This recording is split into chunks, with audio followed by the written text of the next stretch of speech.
Oh boy, that's a really tough question. It's kind of like asking, uh, what are the five countries you should know about if you're not interested in geology or geography or politics? Um, and the answer varies depending on what your actual interests are, or what are the five companies you should know. Uh, but the answer changes over time too. Back when I was getting started, these many decades ago, the answers would have been Fortran, COBOL, BASIC, Lisp, and maybe APL. Uh, and those were very formative languages back then, and people learned a lot from those. But these days, it might be more important for you to know JavaScript, even if uh, the only reason you know that is that you know whether or not to click the Enable JavaScript button in your browser. Um, but JavaScript is a nice, lightweight, object-oriented language, and that's why it can fit in a browser and do these things such as run little programs that help you input your data and then send it off to a web server somewhere. There are heavier weight object-oriented languages, and the elephant in the room is sort of Java. You can't really make a list of modern languages without talking about it. Java is sort of the COBOL of the 21st century, I think.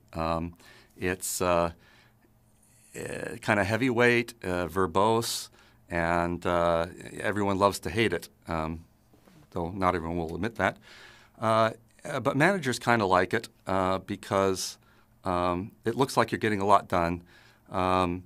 If 100 lines of Java code accomplish a task, then it looks like you've written 100 lines, even though in a different language it might only take 5 lines. It's like you can eat a 1-pound steak, or you can eat 100 pounds of shoe leather, and you feel a greater sense of accomplishment after the shoe leather. But maybe there's some downsides. But it also, because it is sort of considered an industrial language and programmers are sort of interchangeable parts, managers like it for that reason, and for that reason a lot of Java jobs have been outsourced from the United States.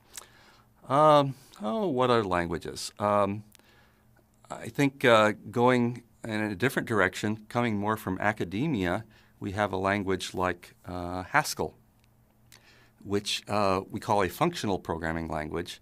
That means function in a mathematical sense, not in the sense that other languages are dysfunctional.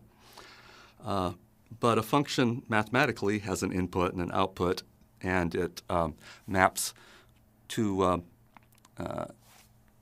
with a great deal of mathematical certainty what those are. So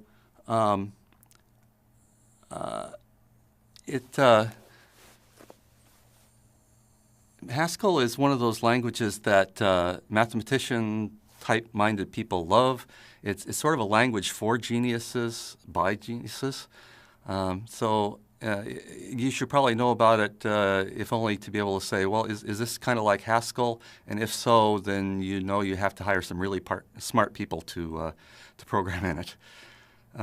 Haskell is sort of a modern kind of Lisp in that sense.